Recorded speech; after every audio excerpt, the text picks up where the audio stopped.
তাহলে আমাকে মেরে ফেলবে, কারণ আমার নামে যে মিথ্যা প্রেমের ফাঁদ ও প্রেমের নামে প্রতারণা আর 2 বছরের সংসারের পর সর্বস্ব লুট। রাজধানীর গ্যান্ডারিয়ায় চাঞ্চল্যকর অভিযোগ।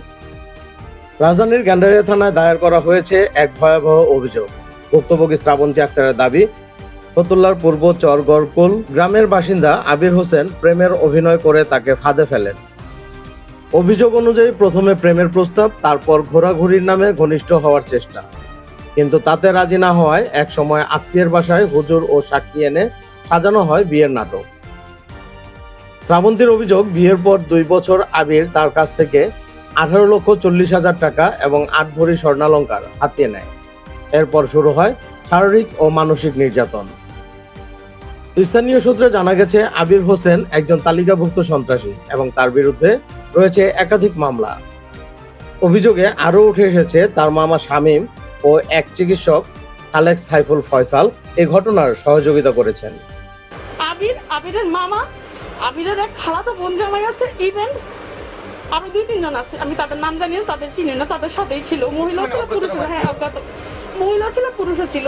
এখন আমাকে যদি মেরে ফেলে তাহলে ড্রাইভারটা কে নেবে? আমি যদি কোনো কিছু না পাই তাহলে এটা আমি কার কাছে যাই বলবো? গত 4 এপ্রিল 2026 গ্যান্ডারিয়া থানার সামনে মিল ব্যারাক মাঝার এলাকায় ধারালো অস্ত্র নিয়ে শ্রাবন্তীর উপর হামলার চেষ্টা করে আবির। এ সময় তাকে প্রাণনাশের হুমকিও দেয়া হয়। হুমকি ধামকি দিচ্ছে যে ওর ওয়াইফের নামে, মানে তহসিন হোসেন ওরফি এই মেয়ের যে নামে যে মামলা হচ্ছে, এই মামলা যদি আমি না তুলি তাহলে আমাকে মেরে ফেলবে, কারণ আমার নামে যে হ্যাঁ। এই ঘটনার পর নিরুপায় হয়ে গ্যান্ডারিয়া থানায় অভিযোগ দায়ের করেন ভুক্তভোগী শ্রাবন্তী আক্তার। মামলাটি তদন্ত করছেন এএসআই মাসুদ। সর্বস্ব হারিয়ে এখন দিশেহারা শ্রাবন্তী আক্তার, তিনি এই সন্ত্রাসীর হাত থেকে রক্ষা পেতে এবং তার পাওনা টাকা ও স্বর্ণালংকার ফেরত পেতে প্রশাসনের জরুরি হস্তক্ষেপ কামনা করছেন। এখন সমাজের কাছে আমার একটাই প্রশ্ন, আমি আমার ন্যায় বিচার চাই এবং সিবিআই ঢাকা উত্তরে 60 ওইখানে তদন্ত এবং সুষ্ঠু আমি তদন্ত চাই। এর আগে আমি একটা মামলা সূত্রে পিবিআই ঢাকা বনশ্রীতে আমার একটা মামলা সূত্রে তো ওইখানে আবির টাকা পয়সা দিয়ে পিবিআই অফিসকে কিনে ফেলছে, অফিসারকে কিনে ফেলছে, সে ভুল রিপোর্ট দিছে, সেইখানেও আমি নারাজি দিছি।